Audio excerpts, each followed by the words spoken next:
You know that feeling you get when someone's saying all the right things, but something just feels off? Well, that's because we're all speaking a second language, one that's completely silent. So in this explainer, we're going to decode those silent signals and find out what people are really trying to tell us. All right, let's just jump right in with a stat that might actually blow your mind. It's called the 7-38-55 rule, and it suggests that when we're communicating our feelings, only a tiny 7% comes from the actual words we use. 38% is our tone of voice, and a whopping 55%, more than half, is our body language. Think about that. What you do is literally screaming louder than what you say. And here's the kicker. We work so hard to choose the perfect words, right? But our bodies, they just don't have that same filter. They have this little habit of leaking our true feelings with these tiny, involuntary signals that basically give away the whole game. Okay, so where do we even begin our investigation? Well, let's start at the top, with the most obvious culprit, the face. The best way to think about it is like an emotional dashboard, with all these little lights and gauges flashing our real feelings for the whole world to see.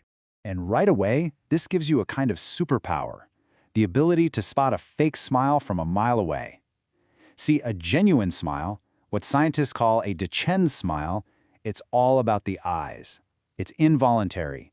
It crinkles up the muscles around them and gives you those little crow's feet. A polite, social smile, that's all mouth. The eyes are totally left out of the party. And that's how you spot real joy versus, just being polite. But what happens when someone is actively trying to hide how they feel? Well, say hello to the micro-expression. It's this lightning-fast flash of pure emotion, a flicker of anger or surprise or disgust that happens before your brain can even process it and say, "Whoa, hide that." They are nearly impossible to fake, making them an incredible window into someone's honest-to-goodness reaction. And get this, here's another signal you have absolutely zero control over, your pupils. When you look at something or someone that you find interesting or attractive, they literally get bigger. It's a completely unconscious broadcast of your interest, and your body doesn't even ask for permission. Okay, let's move down from the face to the upper body. Our torso, our arms, and our hands, they're in a constant conversation, signaling our levels of confidence, comfort, and even authority. For example, I bet you've seen a boss or a politician do this. It's called steepling. When someone brings just their fingertips together like this, it's a huge, often subconscious display of extreme confidence. It just screams, "I am sure of myself and I am in control here." Now this next one is one of my absolute favorites, mirroring.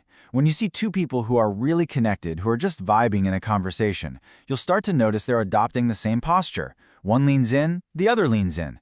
It's not a conscious thing. It's this powerful subconscious signal that their brains are sending that just says, hey, we are in sync. We're on the same wavelength.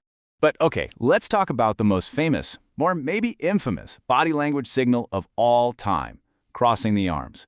We've all been taught that it means someone is closed off, angry, defensive. But is it always some kind of defensive wall? Not always. This is where context is absolutely everything. I mean, for one, the person could just be cold. But psychologically, crossing your arms can also mean you're really concentrating on something. And in a stressful moment, it can even be a comforting self-hug. So it's less about building a wall and more like grabbing a personal comfort blanket.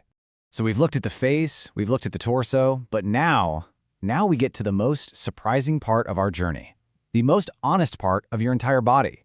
And it's not your eyes, it's your feet. So why are they so honest? Well, it's pretty simple actually. We forget about them.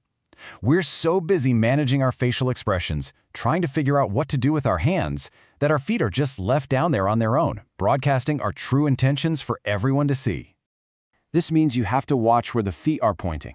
If you're talking to someone and their torso is facing you, but their feet are aimed at the door, that's the exit sign. Their body is literally poised to leave. Their brain has already checked out of the conversation, even if their mouth is still moving. And this is wild. It works in groups too. Next time you're in a meeting or just at a party, do a quick scan of where everyone's feet are pointed. You'll almost always notice that most people's feet are aimed at the person they find the most interesting, or the one they see as the leader. It's like a human compass for influence. And it's not just direction. Look at what the feet are doing. If they're flat on the floor, kind of limp and relaxed, that person is probably feeling pretty calm. But if a foot is bouncing or shaking or tapping, that's a whole bunch of excess energy leaking out. It could be excitement, but more often than not, it's a dead giveaway for anxiety, nerves, or just plain impatience. So we've gone on a full tour, from head to toe, unmasking all the silent signals that our bodies are sending out every single second of the day. Now, let's bring it all back home. So what have we learned? Well, we know that a real smile has to reach the eyes. We know our upper body can signal both powerful confidence and a quiet need for comfort. And maybe most importantly, our feet will always point to where our mind really wants to go. Each part is telling its own little piece of the story. And that brings us to our final question. Think about it. You spend so much time choosing your words carefully. That's the 7%. But what about the other 93% of you? Right at this very moment, what are your silent signals revealing?